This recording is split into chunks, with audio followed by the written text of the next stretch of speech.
What just happened?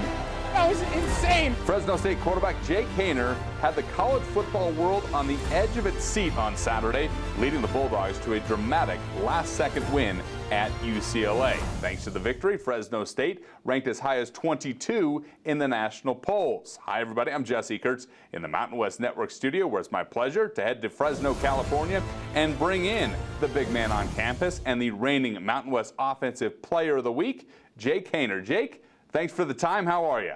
Hey, man, I'm doing great. Thanks for having me on, first and foremost. But what a game, man. Go Dogs, first of all. It just great to be a part of something like that. Well, it's been a couple of days now since the 40-37 win at the Rose Bowl over UCLA. Had you come down off of that high yet? What have the last couple of days been like for you? Yeah, it's been crazy just going through it and looking at the tape and seeing how hard those guys worked, how my offensive line did for me, and just giving me an opportunity to make those throws at the end of the game. Hats off to them and that defense. It was just a special moment, and I'm thrilled to be a part of it and thrilled to be a part of this team. Take me through the last touchdown, because it looked like you and Jalen Cropper had the timing down. You released the ball before he even turned around. Did you guys know that that was the spot that was going to be open and you had to hit that window? Honestly, no. Just by what they were giving me the sideline of the boundary for whatever reason, just by what they're playing. And me and Jalen have ran that play.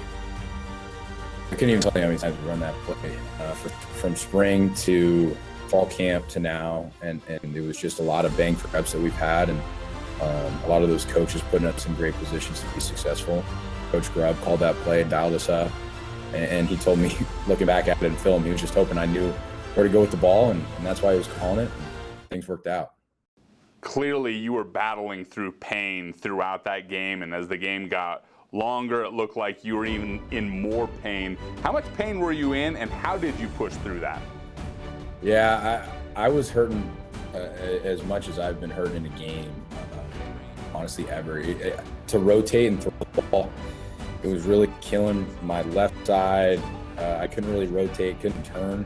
And I was trying to really just make all those throws with my arm towards the end there. And I wasn't coming out of the game for whatever reason. It didn't matter. I just tried to put the team in the best position to win and give us a chance. And like I said, it worked out for us.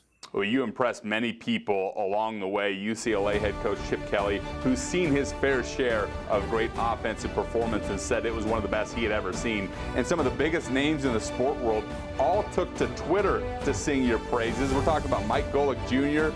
asking you to take a bow. Joel Klatt saying that you could start anywhere in the Pac-12 after watching you do what you did on the football field against UCLA. Reddit College Football is wondering if you're going to get a statue now in Fresno. And Bruce Feldman, national college football writer and broadcaster, saying you are tough as heck.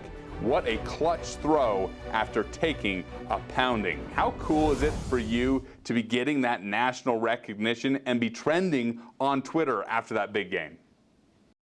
Yeah, it's a dream of mine, obviously, just to be able to go through that and just to see, everything that's happened in my career. You hear that you're never going to be able to do it.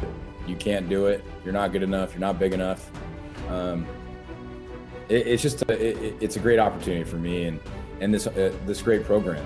My offensive line, like I said, the guys around me. I told the team at our team meeting yesterday after they said I was a player of the game, which was whatever. I said it's not about me, because it's really not. It's about the program.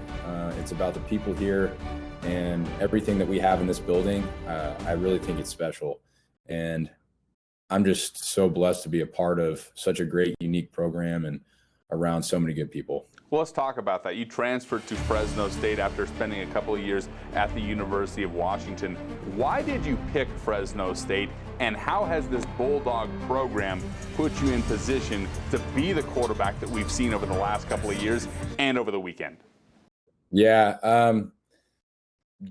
looking at it, I didn't really know where I was going to go. I had, several opportunities to go other places, and I could have, but looking at it, you just try to find the best fit.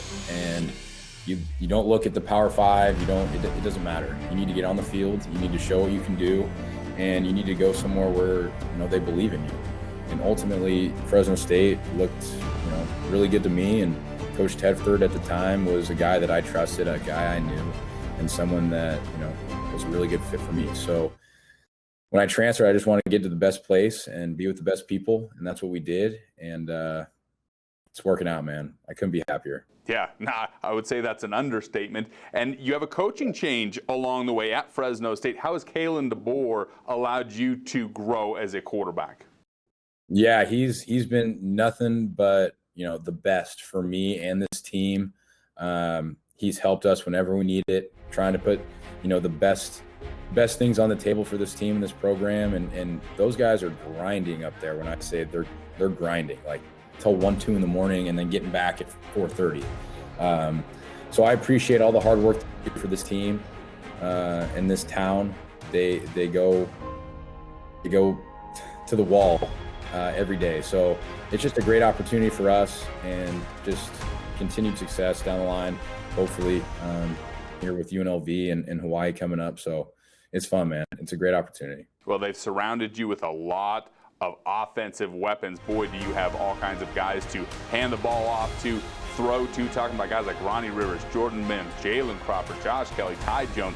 The list goes on and on. How much fun is it as a quarterback to know that you just don't have one option or two options? You have a wealth of options.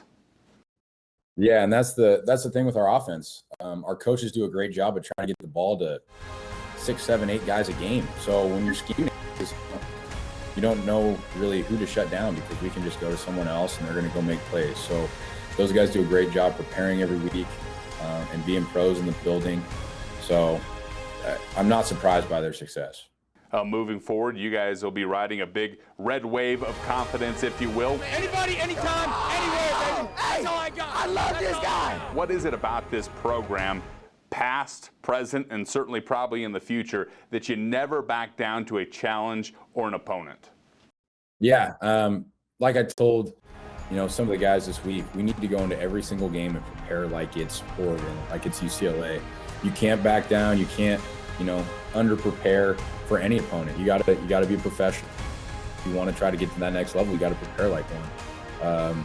So that's why I tell these guys, you got to watch the tape. You got to be up there. You got to get your treatment. You got to eat right. You got to do everything that it takes to win a championship and win games. So these guys, they take the challenge, and it's paying off. Well, Jake, it's been fun watching you over the last year and a half. Certainly was fun watching you on Saturday in the win over UCLA. Congratulations on a great start to the season, and good luck the rest of the way. Thank you. Appreciate you having me on. Yep, we appreciate you. That's Jake Haener, the reigning Mountain West Offensive Player of the Week, quarterback from Fresno State. From the Mountain West Network studio, I'm Jesse Kurtz.